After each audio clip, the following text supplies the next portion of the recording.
Bizim ilk qonağımız Sona Allahverdidir. Sadəcə Sona Amerikada yaşadığı üçün və saat fərqi çox olduğu üçün live streamlə bizə qoşula bilməyəcək canlı yayımdan. Ona görə o bizim üçün bir video hazırlayıb göndəribdi. Onunla baxacağıq və tanıyacağıq Sonanı. Sona Stanford Universitetindən məzun olan Azərbaycanlı bir xanımdır. Hal-hazırda Facebook Oculus şirkətində fəaliyyətinə davam edir. İstəyirsənsə videonu başladaq.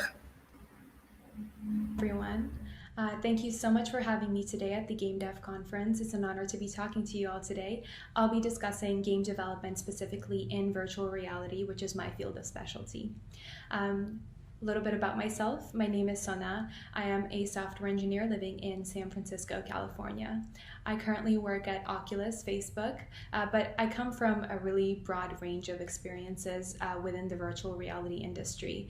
I first started getting interested in VR game development when I was at Stanford completing my undergraduate education. I ended up graduating with a bachelor's degree in computer science with a track in computer graphics. And over the years at Stanford, I started from zero and went about figuring out what it was exactly that I wanted to do. What I knew for certain was that I saw my future being in virtual reality. Specifically, pushing the industry forward was really interesting to me. So I speak to you today not just as a software engineer, which is my current role, but also as a past and present fan of the VR industry and the gaming content that it has, as well as some of the other hats that I've had to wear over the years. So I used to do some 3D modeling, some content design. I created games. I created just immersive virtual experiences. So I'd love to elaborate on all of that in a few minutes, but I do want to start with just making zero assumptions about what it is that you may know. I'm sure that you've heard at least of the term virtual reality, but maybe not all of you know exactly what it means. So let's just start there. So let's say, what is virtual reality? Virtual reality refers to a computer-generated simulation in which you, as the user, can interact with this artificially created, programmatically created world with the use of some kind of an electronic device. So an example of this would be you downloading a game onto your headset, putting on the headset, and I'll be referring to that as an HMD, and what that means is it's a head-mounted display. So I'm sure you've seen one of those. It's like the goggles that you put on and you find yourself in this immersive experience. So now that we know what virtual reality means, let's talk about what it does. So of course, there is the entertainment pillar of virtual reality. That's by far the funnest one and the one that I'll be focusing on for the rest of the talk. But I don't want to leave the others neglected. Virtual reality is definitely not just for the gamers. Virtual reality has revolutionary applications to how we communicate.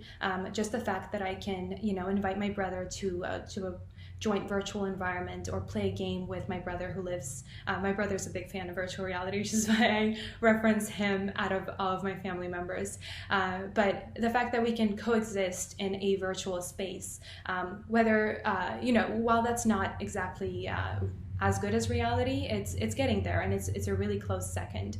So social, it's a revolutionary tool for social interactions, as well as it has really big potential and has already been used over the years when it comes to work and education.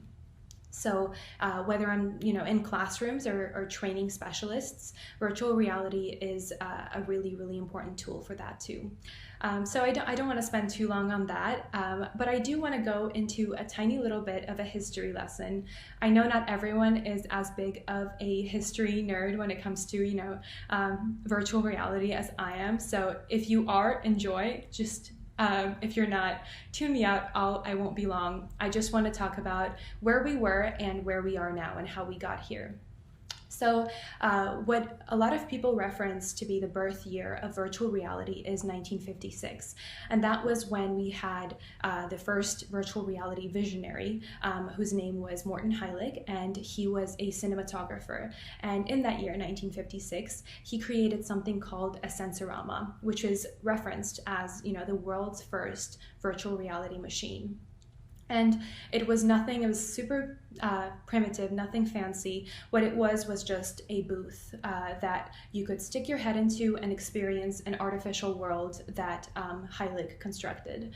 Of course, not interactive, absolutely no tracking, but it was when the concept was born.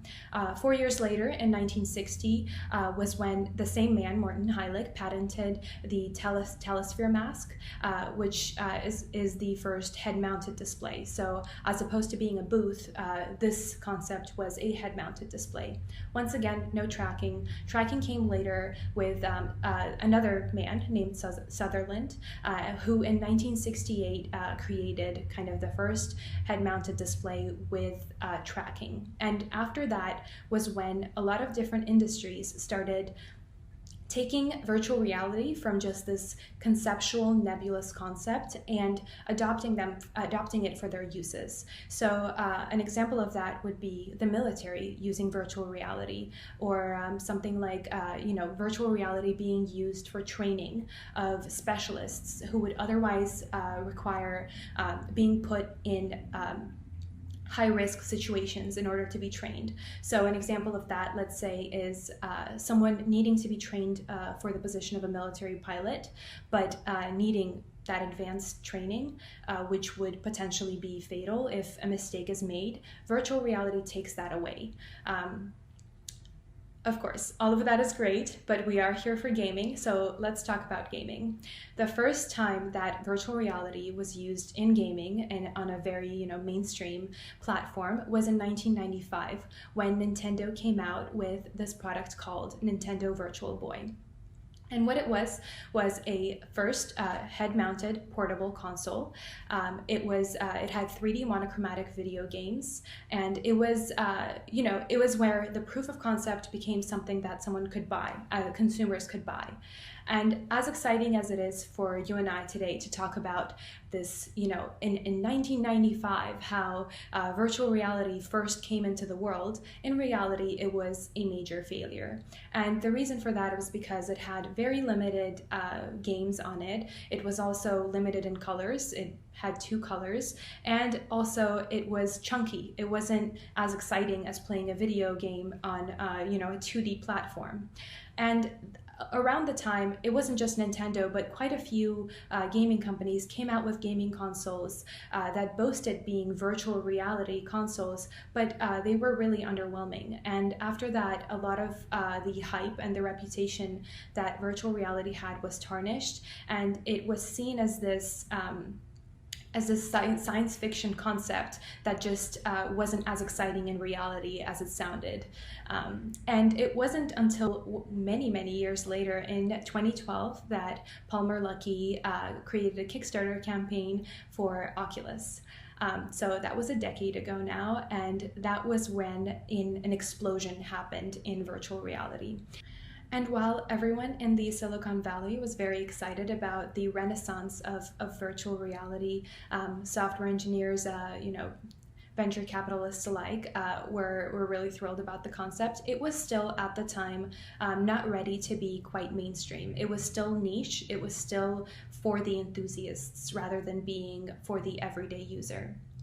And the reason for that, and there's quite a few reasons, and they have luckily improved over the years, which is why we see virtual reality being adopted more broadly today, are things like, for example, price. At the time when virtual reality got its resurgence, virtual reality headsets were still really expensive to make. There wasn't a lot of demand, and because of that, the barrier to entry for the everyday user who may not have, thousands of dollars to spend on a headset was really high. Also, there was the reputation that Nintendo and other, brands that tried to push virtual reality into the market in the 90s were responsible for still persisted. Virtual reality has had to fight against the reputation of being a half-baked, sort of like theoretical but not really practical, concept for a while now. Also, of course, with not enough users, there wasn't enough user content. That has also been luckily corrected over the years. And finally, over the past 10 years, there have been a lot of technological improvements into virtual reality headsets. So while maybe a decade ago, virtual reality headsets weren't as comfortable, there was more latency, they were more bulky, it has gotten a lot better over the years. Today, the VR gaming market is booming and growing exponentially.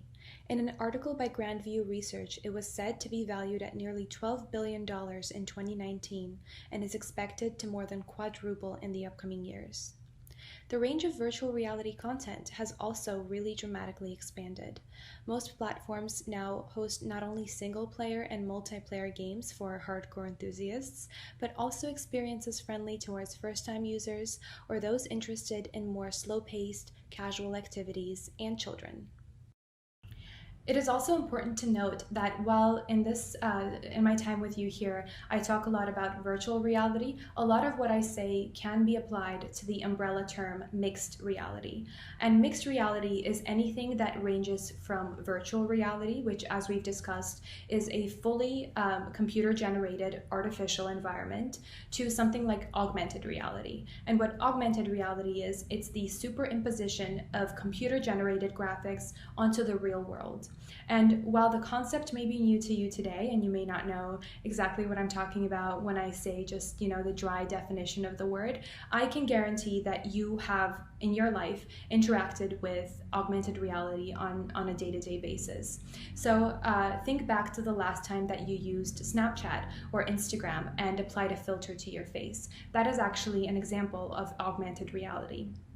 Something like Pokemon Go in the gaming industry is an example of augmented reality. A lot of different industries have also incorporated augmented reality, not just social media apps and gaming. Something like IKEA has an app where you can try out a piece of furniture in your home. That is also an example of augmented reality.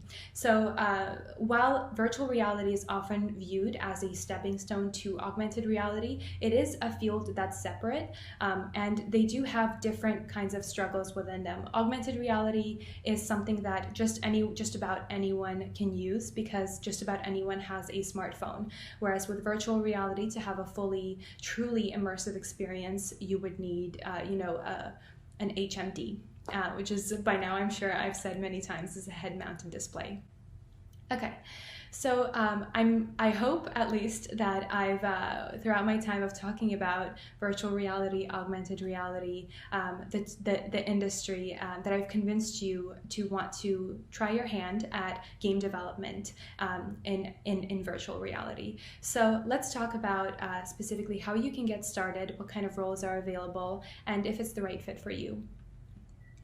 I do want to say that there are plenty of roles, for example, content designer, game architect, product manager, product engineer. All of those are roles that are vital to many teams creating virtual reality games. But because I don't have a lot of experience with those roles, and they aren't as much technical as, I tend to be on the more technical side of things. So while they're vital, and I encourage you to learn more about them in your time, if you're interested, I won't be going into detail about them right now. What I do want to talk about are specifically two roles, those being that of a software engineer as well as a 3D modeler.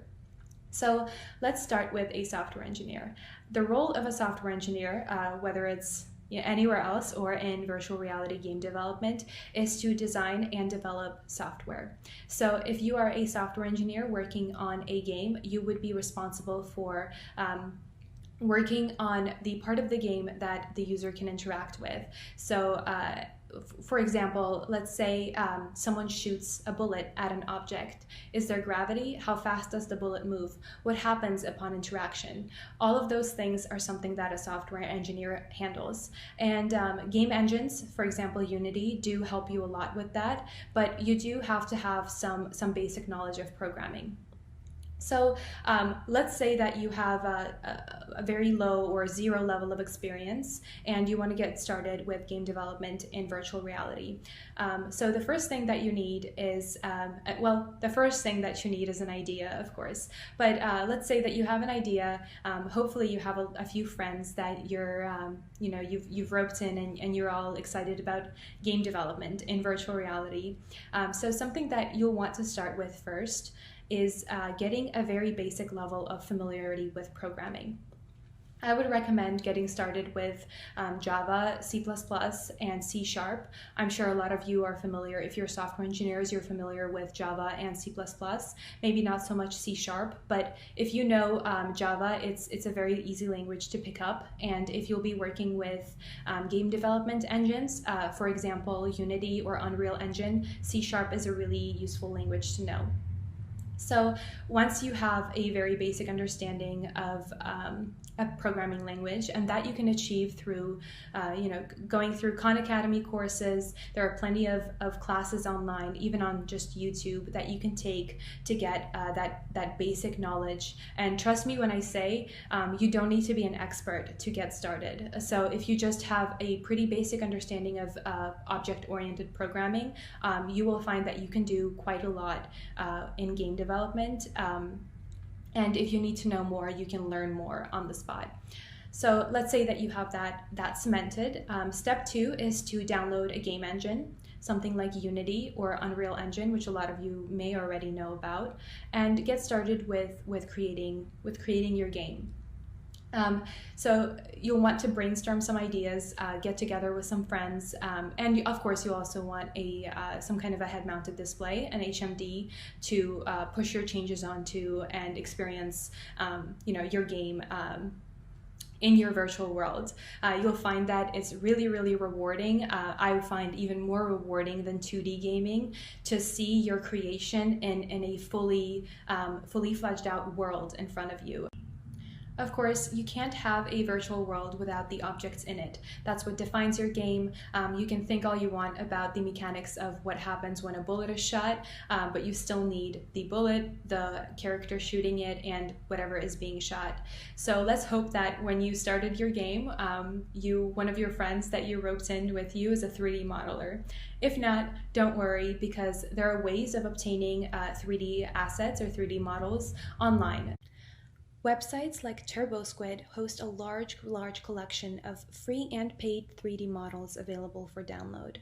Let's say that you're searching for a Mario character to use in your Super Mario-based game. You can go to the website, search for the asset, determine your budget if you need to. I usually browse for free assets and browse the models available to you. Aside from TurboSquid, there are also a ton of websites that are just like it, like Blender Market, CubeBrush, and others. So if you don't find what you're looking for immediately there, you can definitely look at other websites as well. And those skills that you learn after you created your first game or virtual environment using Unity, Unreal Engine, any of those game engines, they are transferable. So if your final destination isn't virtual reality, but let's say augmented reality, you are still very much going to use every skill that you learn while creating your first silly game in the future. Of course, I can't mention software developers without mentioning 3D modelers. As I said, if you are a sole, lonely software engineer looking to develop a virtual reality game or experience, there are a ton of free assets and free 3D models online that you can download and use in your game. However, if you want to create a truly unique and interesting VR game, you will want to either learn or have a friend who is a 3D modeler. I love 3D modeling. It's something that I did a lot of in college over the years. And if you're less, interested in programming and more creatively minded, it is a lot like creating art in three dimensions. So I highly encourage you to try it out, whether that be for virtual reality game development or just game development in general. So what you need to start with that is much like Unity is a game engine for software engineers, programs like Blender or Maya are vital for 3D modelers. If you are just getting started, your best friend here is YouTube. Find a few tutorials and you'll find that while the programs may seem really foreign to you at first, they become really intuitive really quickly. You can still use websites like TurboSquid to find assets, just modify them for your use and purpose in apps like Blender and Maya. Computer graphics can range from something really simple, like a low-poly asset creation, to extremely complex. Advanced graphics can include things like 3D sculpting, fluid and cloth simulations, and procedural modeling. And I know that for you right now, it may seem like a daunting thought or maybe even impossible to go from zero or no experience straight to creating a virtual reality game or experience or an immersive environment from scratch. And you may think that maybe it's better if I join a group of engineers that already know what they're doing and kind of learn from them. But trust me when I say that's how I got my beginnings. That's how a lot of my fellow engineers started, is just by just playing around with Unity or Unreal Engine or one of those game engines and creating something that you're really excited about with no risks if you fail, nothing to be afraid of, just have fun. And I think you'll find that the process of creating that first game is not only rewarding, but it's also just so much fun. So yeah, I highly encourage you, if you're an engineer with zero experience or a ton of experience in game development, to try your hand at doing so in virtual reality. The first VR experience I ever created was a game I worked on with a few senior students at Stanford. We called it Zombie Pizza, and the premise of the game was to feed hungry zombies before they ate you.